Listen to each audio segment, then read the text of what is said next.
Hola, muy buenos días o buenas noches o buenas tardes, dependiendo la hora en que me estén viendo. Mi nombre es Ámbar Moscoso y soy alumna de la Universidad Olmeca y estoy en la carrera de licenciatura en médico cirujano.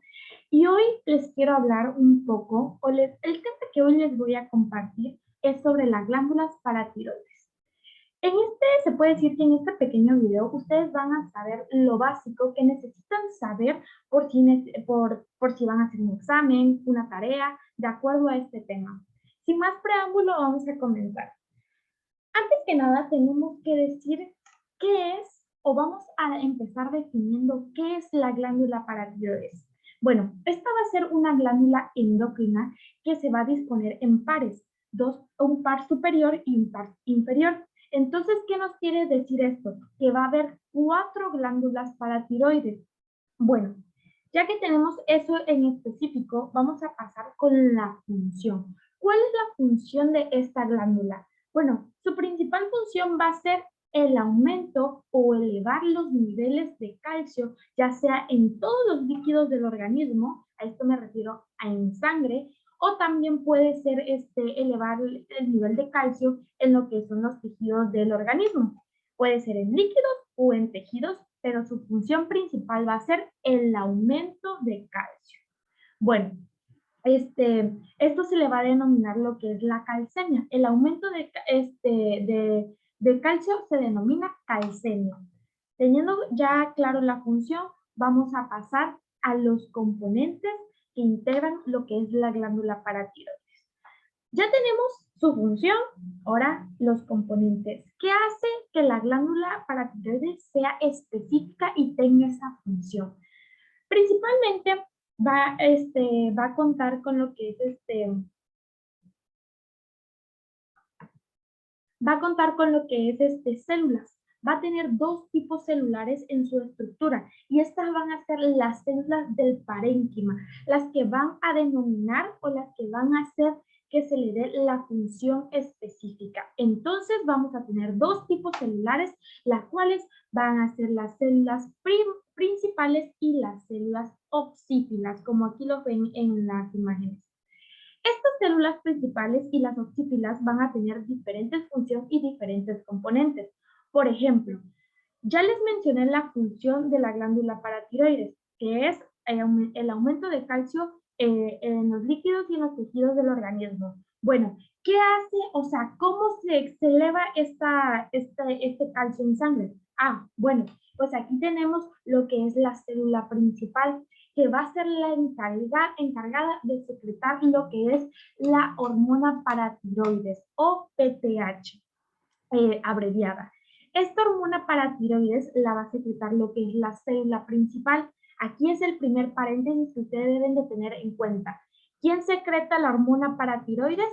La célula principal. ¿Y qué hace la hormona paratiroides? Aumenta los niveles de calcio en sangre. ¿Y cómo se le denomina eso? Calcemia. Bueno, ya tenemos el primer punto. ¿Qué hace la célula oxífila? Porque tenemos células principales y células oxífilas.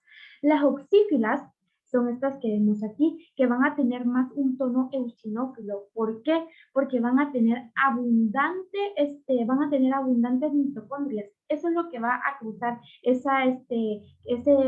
puede decir que esa función eosinófila. Bueno, tenemos que las células oxífilas aún no se les ha denominado una función en específica. O sea, todavía no sabemos cuál es la función de esta célula, pero varios investigadores, y de acuerdo con el GNC, se piensa que las células oxífilas son los vestigios de las células principales. O sea, son las que, se puede decir que son las células que ya no están en función o que se puede decir que se van deteriorando, se le denominan, se piensa que son las células oxífilas, pero provienen de las células principales. Entonces, teniendo claro esto, la principal secreta la PTH, la hormona paratiroides, que esta eleva el calcio, y la oxífila no tiene aún una función específica, y esta lo que se piensa es que estos son los vestigios de las células principales. Punto. Teniendo claro en esto, vamos a pasar un poco con los elementos que componen a esta célula. Aquí tenemos que tener en cuenta dos cosas primordiales. O sea, la célula principal se va a encontrar en dos tipos de estado, se va a encontrar en dos tipos de estado. Se va a encontrar en una célula principal en reposo y una célula principal en activa. Lo que va a hacer la diferencia entre estas dos es que la célula en reposo, en lugar de tener altas cantidades de vesículas de secreción, que las vesículas de secreción, ahí es donde viene este polipeptídico, que es la hormona paratiroides, no va a tener altos niveles. Lo que va a tener altos niveles, la hormona, la célula en reposo, va a ser altos niveles en glucógeno, ¿ok? Por eso va a estar en estado en reposo. ¿Y qué va a hacer esto? Esta no va a tener la capacidad de secretar lo que es la PTH, ¿ok? En otro estado, la célula principal se le denomina activa. ¿Por qué? Porque aquí, como ven, va a tener abundantes vesículas de secreción. ¿Y qué va a tener estas vesículas de secreción? Va a tener la hormona paratiroides y esta las va a liberar por medio de exocitosis. O sea, las va a liberar y esto va a permitir que aumente el nivel de calcio en la sangre. Y estas sí van a tener lo que es la capacidad de liberar lo que es la PTH. Teniendo claro esto, vamos a pasar a la célula oxífila. Lo que les decía, esta célula oxífila va a tener abundantes mitocondrias, abundantes, y esto es lo que le va a dar el tono eosinófilo a lo que es la célula. ¿Y qué va a hacer estas mitocondrias? Estas mitocondrias, como se dan cuenta en esta imagen, o sea, yo la pongo para que sea algo didáctico y dependiendo de lo que tenga, ustedes se acuerden de la función que vaya a desarrollar. Bueno, estas mitocondrias van a estar un poco deformes, va a tener un nivel desproporcionado o grotesco, y esto va a hacer que le dé la tinción eosinófila a la célula. Y como ya mencioné, las células oxífilas no tienen una función en específico. Otro punto importante es que estas células se van a encontrar aisladas en cúmulos. ¿Cómo les digo cúmulos? O sea, aquí tenemos lo que es la célula eosinófila. Por ejemplo, son estas cositas que se ven más rositas, van a estar en cúmulos, van a estar aisladas unas entre ellas. Se puede decir que no se les va a conocer una formita en específica, pero esa va a ser su principal característica para que nosotros la podamos reconocer. Bueno, esta célula oxífila, aquí les voy a dar un punto a favor.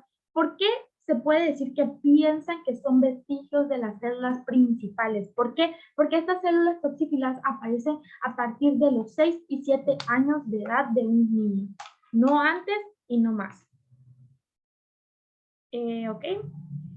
Aquí tenemos ya un corte histológico de lo que es la glándula paratiroides.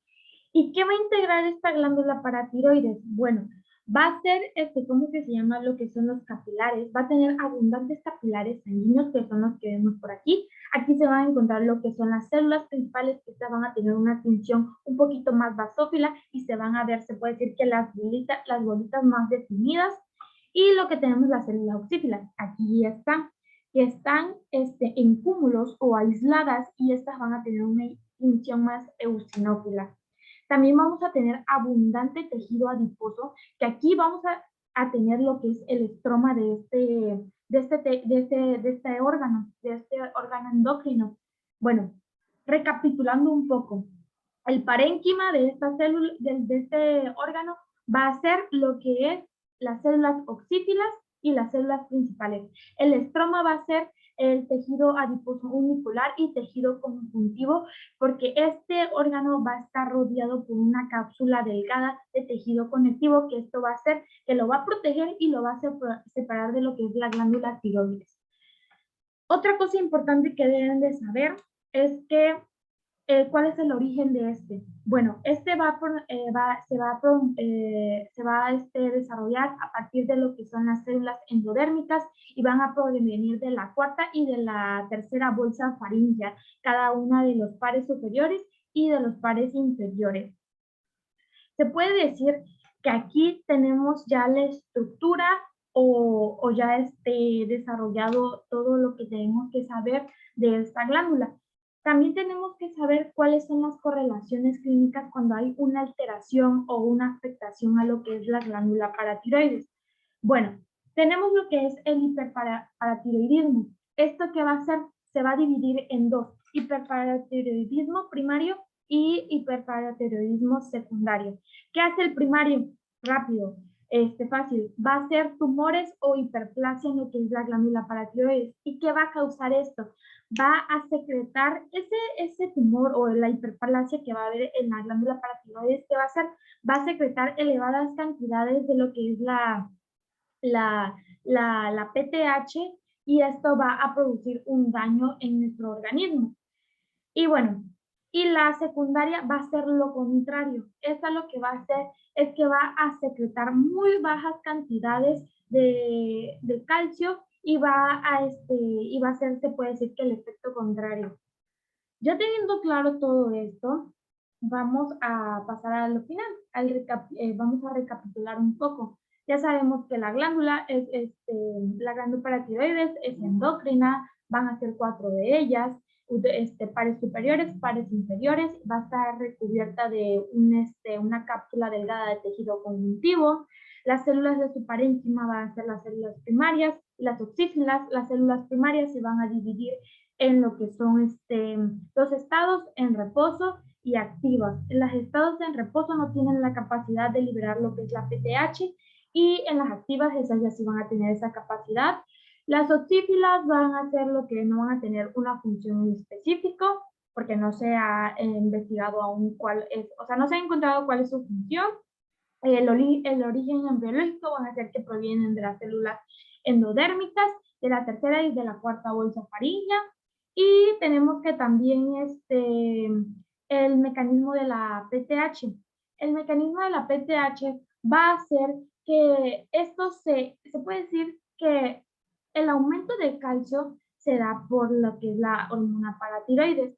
¿Y qué hace esta hormona paratiroides? Estimula lo que es la resorción osteoclástica, o sea, en el hueso. En el hueso vamos a tener lo que es osteoblastos. Estos osteoblastos van a ser estimulados por lo que es la PTH, y por ende, y hay un sistema que se le va a denominar sistema Rank. Este sistema va a ayudar a que ya estos osteoblastos estimulados estimulen a lo que son los osteoclastos. Y estos osteoclastos estimulados lo que van a hacer es que va a haber un reclutamiento, una aglomeración de ellos, y esto va a hacer que estos van a tener receptores en diferentes puntos de nuestro organismo, y estos receptores se puede decir que va a ser como una piedrita, que es como una llave, y la chapa de la cerradura. Estos, cuando necesiten de esta hormona paratiroides, va a llegar la hormona al receptor, se va a insertar y va a absorber lo que es esta hormona y va a elevar lo que son los niveles de calcio en sangre. Y bueno, esto es todo lo que deben de saber, lo básico, y fue un gusto de mi parte. Mi nombre es Amar Moscoso y muchas gracias por su atención.